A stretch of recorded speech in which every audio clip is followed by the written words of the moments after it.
देखो मेरे प्यारे दोस्तों, हमारे भाई उबैदुल्लाह हैदरी साहब और इनकी पूरी टीम, ये महफिल कराना खाला जी का बाड़ा नहीं है, ये जहन में रखो। एक दो दफा पंगे मैंने भी लिए हैं, लग पता गया प्रोग्राम किसे कहते हैं और प्रोग्राम करवाना किसे कहते हैं। उमर अब्बास साहब अब जाके मुस्कुराए, क्योंकि ये भी महफिल कराते ना, ये इनको भी खबर होता है। ये महफिल महीनों की मेहनत होती है, तब जाकर ये महफिल अमल में आती है। हमारे मसलक नहीं, पूरे दुनिया में उलामाए देवबंद का नहीं, सारे उलामा का, तमाम अकातिबे फिक्र, तमाम मुसलमानों का जो एक आंखों का तारा है, कदर नेमत बाद जवाल, नेमत की कदर जवाल की बात होती है। हजरत उस्ताद जी इतनी बड़ी अल्लाह की रहमत है, इतनी बड़ी अल्लाह की रहमत है, नेमत है कि मैं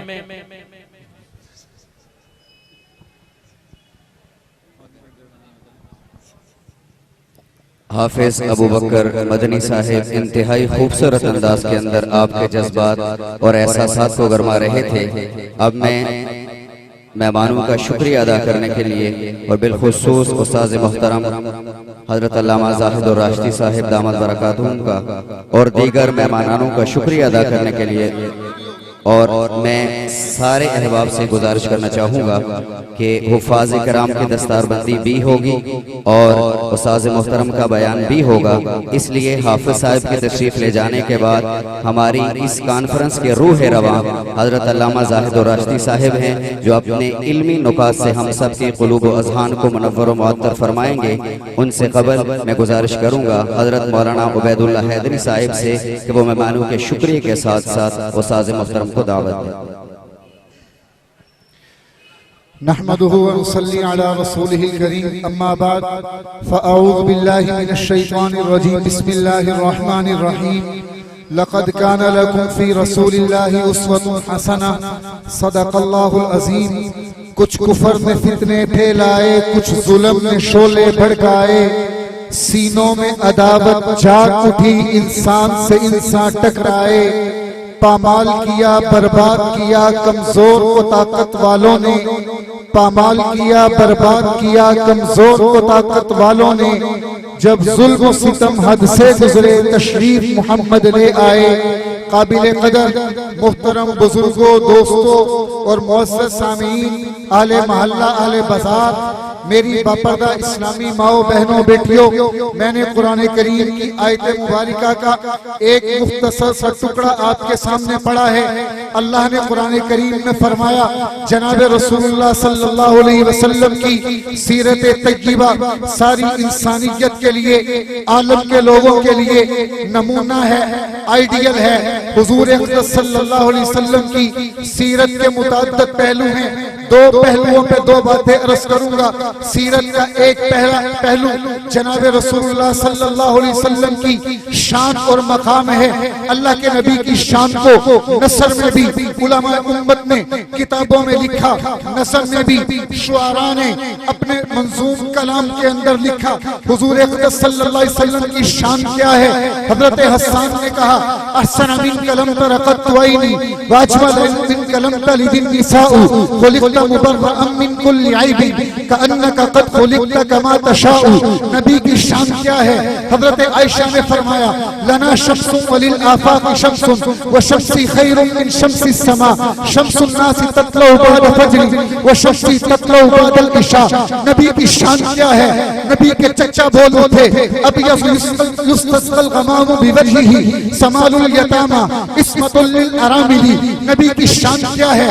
मदीना तय्यबा की नन्ही मुन्नी बच्चियां पुकार के कह उठी, तला अल बद्रु अलैना मिन सनियातिल बदाई वजब शुक्र अलैना मा दआ लिल्लाहि दाई अय्युहल मबऊस फीना जित बिल अम्रिल मुताई।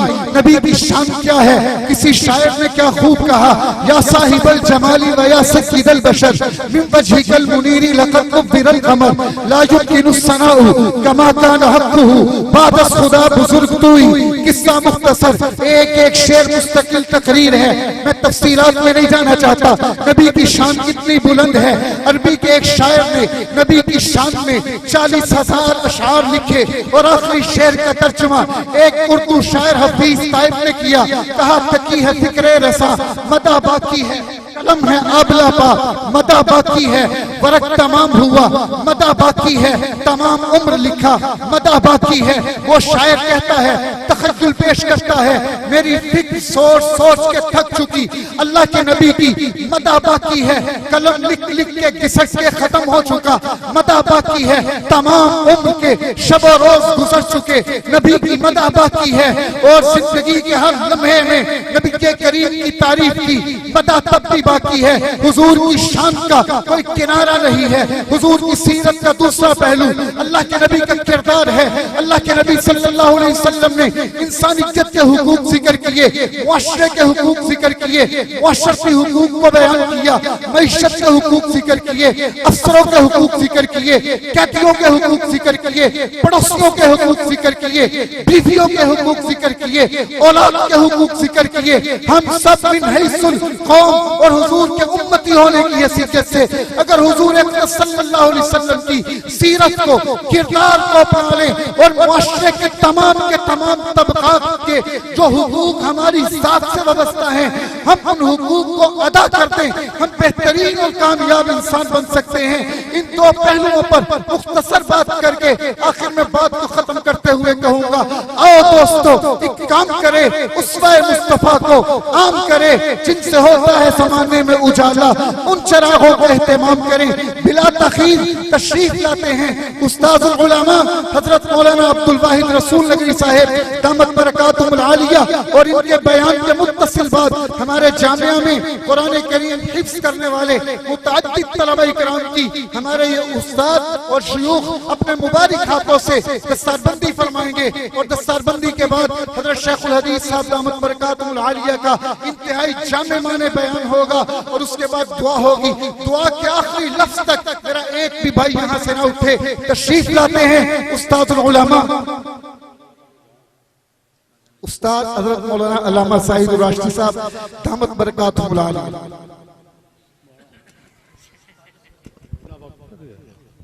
अस्सलामु अलैकुम वरहमतुल्लाहि वबरकातुहू। आप हजरात सब मौलाना उबैदुल्लाह हैदरी उनके सब रफ़क़ा मुबारकबाद के मुस्तहिक है, शुक्रिया के मुस्तहिक है।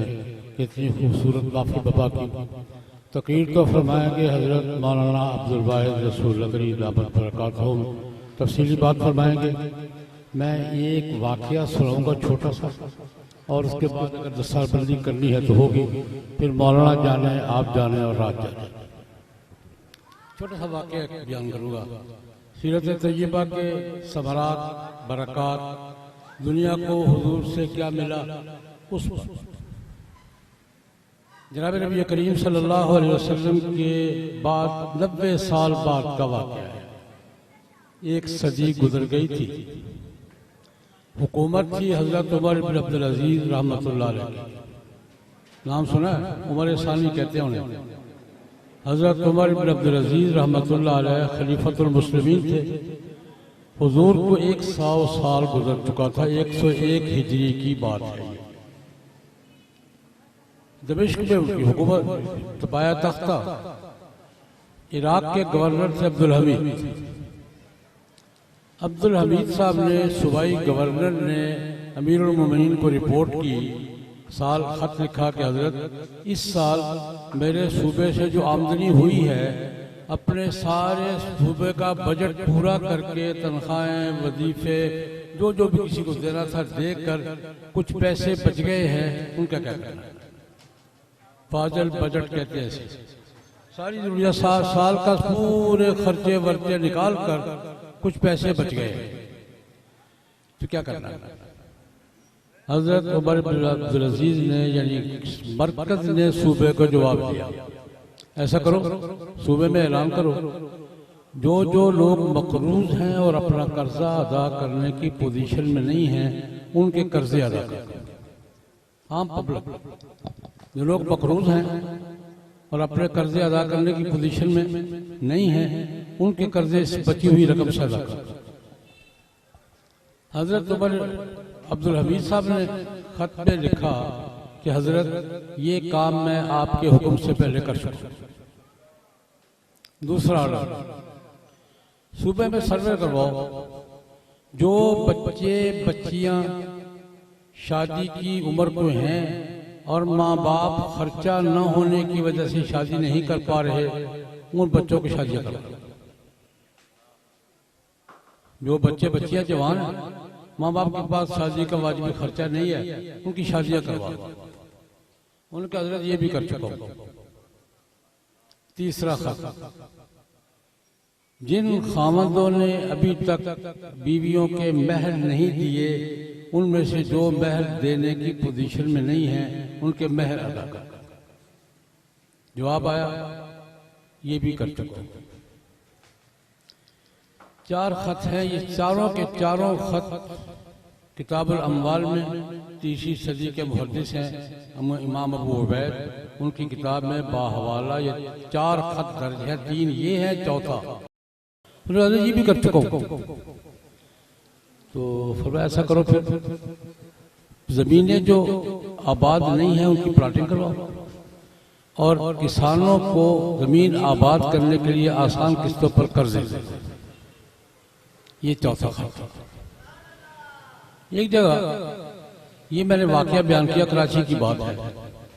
एक नौजवान खड़ा हो गया, कहने का बोले साहब, ये सूबे का बजट था या अटलांटिक सी था? समुद्र है ये, सूबे का बजट कितना होता है? उसका सवाल ये था, ये सूबे का बजट था या अटलांटिक सी था? बहरुल काहिल था ये। सूबे के बजट में कितने पैसे होते हैं? सूबे के खर्चे भी पूरे हो रहे हैं, मकरूजों के कर्जे भी अदा हो रहे हैं, तो कवारों की शादियां भी हो रही हैं, खामदों के महर भी अदा हो रहे हैं, और किसानों को कर्जे भी मिल रहे हैं। कितने पैसे थे सूबे के बजट में? सवाल बनता है कि नहीं बनता? सवाल कॉमन सेंस का है या नहीं? मैंने कहा बेटे एक वाक़या और सुन लो, इसी उमर इब्न अब्दुल अजीज का, सारी बात समझ में आ जाएगी। वही किताबुल अम्वाल में बाहवाला बात करूंगा। किताबुल अम्वाल में ये वाक़या भी, उमर इब्न अब्दुल अजीज खलीफतुल मुस्लिमीन है, उस वक्त की आबाद दुनिया के तीसरे हिस्से के हुक्मरान हैं। शाम को घर जा रहे हैं, आलिया मोहतरमा तो पूछा, फातिमा नाम था उसका, फातिमा एक आध दिन तुम्हारे पास होगा? ये क्या करना है? वो होगा। रास्ते में आ रहा था, रेडी पे अंगूर देखे, अंगूर अच्छे हैं, खाने को जी चाहता है, जेब में पैसे नहीं। तो कौन कह रहा है? अमीरुल मोमिनीन। आ रहा था, रेडी पर अंगूर है, खाने को जी चाह रहा है, जेब में पैसे नहीं है। तुम्हारी जेब में तुमने एक आध औरतें कुछ ना कुछ बचा के रखती हैं, कुछ दिन में एक आध हो तो मैं अंगूर खाने को जी चाहता है। उसने कहा जब आपकी जेब में नहीं है तो मेरी जेब में कहां से आएगा? बीवी ने किसका जेब तलाश करना होता है, टटोलना होता है। आपकी जेब में नहीं है तो मेरी जेब में कहां से आएगा? फिर एक बात बीवियों वाली कही, आप अमीरुल मोमिनीन एक जन्म का अंगूर मंगवा कर नहीं खा सकते? आप मुल्क के हुक्मरान हैं, एक जन्म का अंगूर मंगवा कर नहीं खा सकते? इसका तर्जमा करूं आज की जुबान में, इतना स्वाबदीदी फंड भी नहीं है आपके पास, इतना इख्तियार भी आपको नहीं है कि एक जन्म का अंगूर मंगवा के खा लें। उमर इब्न अब्दुल अजीज ने कहा, फातिमा जिस दिरहम की तुम बात कर रही हो वो दिरहम नहीं है, आग का अंगारा है। जनाब नबी करीम सल्लल्लाहु अलैहि वसल्लम की सीरत तैयबा में, उसके समरात में, उसके नताइज में मेरे और आपके लिए और आज के हमारे पूरे माहौल के लिए सबक ये है, अगर हुक्मरान, ब्यूरोक्रेसी, जर्नल, अशराफिया और जो क्या कहते हैं हुक्मरान, अगर सरकारी दिरहम को, सरकारी रुपए को आग का अंगारा समझेंगे, फिर कवारों की शादियां भी होंगी, फिर यतीमों के खर्चे भी पूरे होंगे, फिर खामदों के महर भी अदा होंगे, फिर किसानों को कर्जे भी मिलेंगे। लेकिन शर्त क्या है कि ऊपर की क्लास मुल्क के रुपए को क्या समझे, आग का अंगारा समझे। ये हमारे लिए सबक आज अल्लाह पाक हमें ये सबक समझने की तौफीक अता फरमाए और हम सबको इस पर आगे बढ़ने की तौफीक अता फरमाए। अल्लाह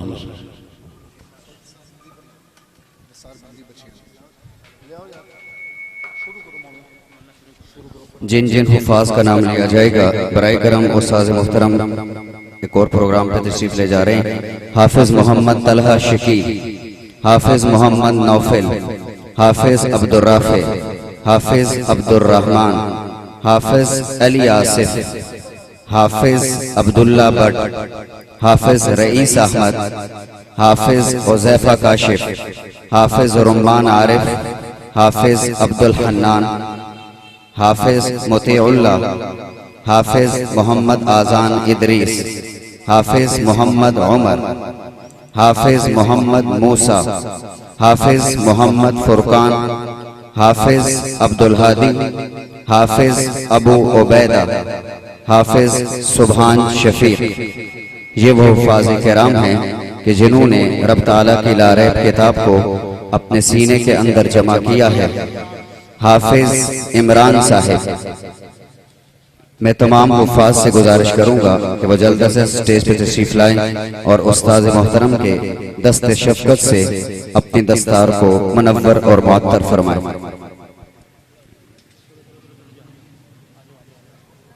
आते जाएं।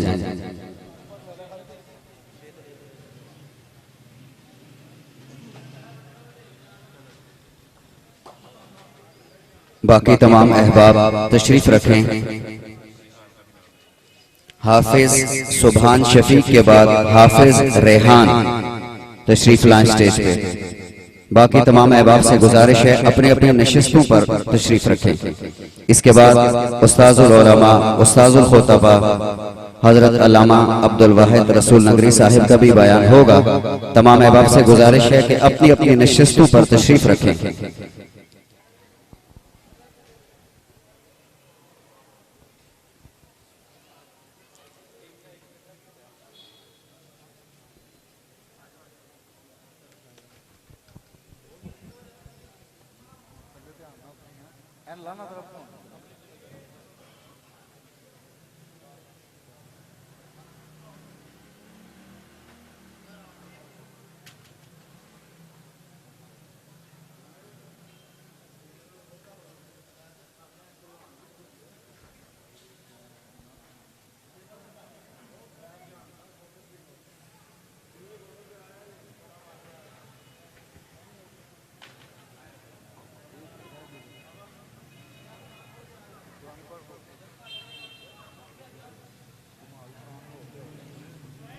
जो अहबाब खड़े हैं बराए करम अपने नशिस्तों पर तशरीफ रखें। जो अहबाब खड़े हैं बराए करम अपनी अपने नशिस्तों पर तशरीफ रखें।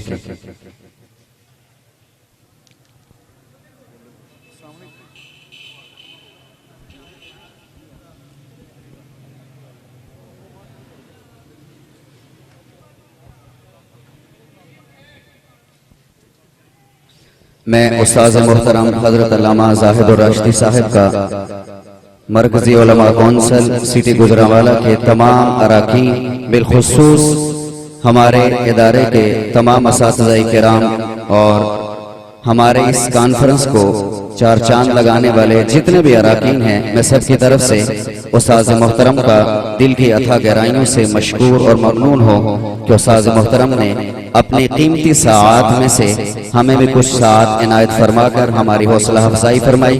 रब ताला उस्ताद मोहतरम का साया तादेर हमारे सरों पर कायम और दायम रखे।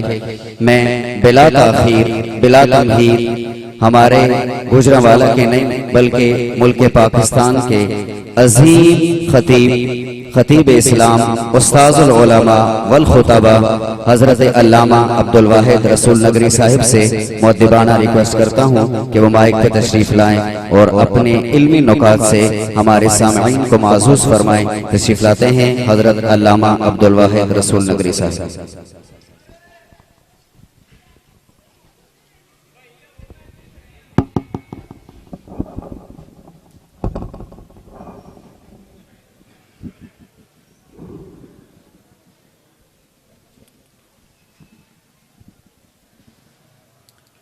अल्हम्दुलिल्लाह अल्हम्दुलिल्लाहिल मुतवहिद बिजलाल ज़ातिही व कमाल सिफ़ातिही